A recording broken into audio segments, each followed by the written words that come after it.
For most countries, geopolitics are unforgiving. If you exist in harsh terrain or among harsh neighbors, you just don't have many options for managing your affairs. The Turks surged up the Danube, as their home territories were not nearly large or secure enough to guarantee their safety, and there were no other reasonable directions to go. The Iberians developed new transport technologies to open trade, as otherwise they would have been trapped in Europe's poor backwaters. The British had to have a navy because they lived on an island. Had they done otherwise, they would have fallen prey to any other naval power that could reach their shores. The United States is in many ways the exception that proves the rule. America's physical place in the world is not just benign, but empowering. With no hostile nations on its borders, no hostile entities capable of bringing mass invasion to its shores, in most countries, suspect leadership is often rewarded with national destruction. The United States is so huge and so far removed from the world and has such deep reserves of national power that highly questionable or even failed policies can lead to a second term. But just because the Americans don't need a plan and accidentally stumbled into superpowerhood doesn't mean that they have never had a plan.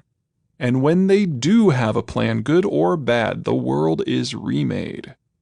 World War II was the most significant conflict in human history for any number of reasons. It was the first truly industrial conflict in that all of the players had fully internalized the whole host of industrial technologies. All the major combatants were fully industrialized, from the manufacture of machine guns and uniforms to the logistics of food distribution. Death was regularly dealt at ranges and in volumes on an entirely new scale. Even the low-end assessments for the war estimate 50 million dead. The war's most enduring legacy, however, wasn't its reach or its destructive capacity or the number of players involved, but the fact that one of those players had finally come of age.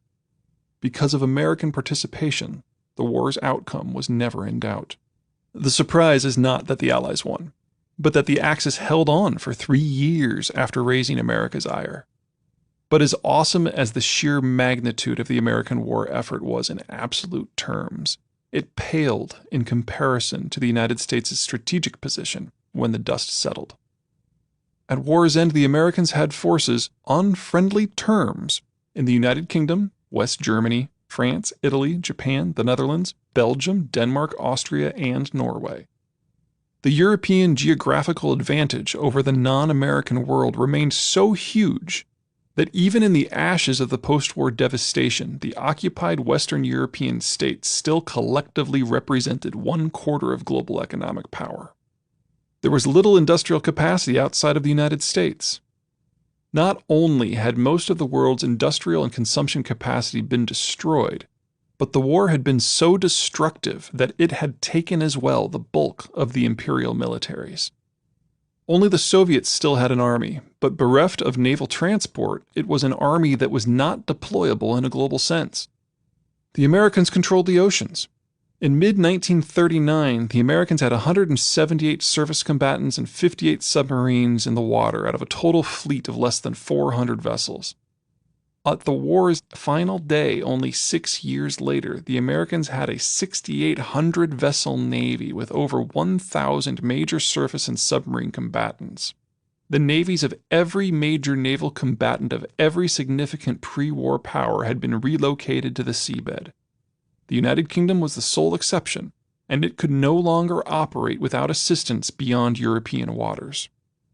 For the first time since the onset of the Blue Water era in the early 16th century, there was only one navy on the oceans. It was the single greatest concentration of power that the world had ever seen. The question was what to do with the war gains. One obvious option was to absorb the Axis and Western European empires into itself and establish a Pax Americana over the global system. That's certainly what the occupied Europeans and the opposing Soviets expected. But direct global control just wasn't the American style. It wasn't so much a moral distinction as a practical one. Despite America's numerical superiority vis-a-vis every foe it had battled to date, occupation doesn't play to American strengths. A pax requires long-term occupation of key distribution and gathering nodes, large-scale urban pacification, and in general making the occupied populations offer up a sizable chunk of their wealth and income to their occupiers. It means fighting a wide-ranging, manpower-heavy, low-intensity war of occupation. The Americans may have been numerous, but they were still maritime. Maritime powers favor highly mobile units that zip about, bringing superior firepower to discrete conflict zones, smashing foes and then flitting off before their adversaries can reposition their land-based forces. A long-term occupation would have parked U.S. detachments across the length and breadth of its new territories and compelled them to police local populations. Their mobility advantages would be surrendered. As of 1946, it was obvious that a Cold War with the Soviets was already underway. The Soviet military was not only numerically larger, but clear and extremely present across the bulk of northern Eurasia. In a Pax arrangement, the Americans would be draining money and resources from their occupied territories, so expecting Pax subjects to fight to maintain an American empire would have been a tough sell. That meant that the Americans wouldn't just need a few million men to keep the British and French and Italians and Germans and Dutch and Arabs and Persians and Indians and Indonesians and Taiwanese and Japanese and Chinese and Koreans and Filipinos in line, but that Washington would also need additional American forces in the millions to hold the defensive lines against the numerically superior Russian and Red Chinese forces. The Americans were powerful, but they just didn't have the numbers to occupy the bulk of the globe.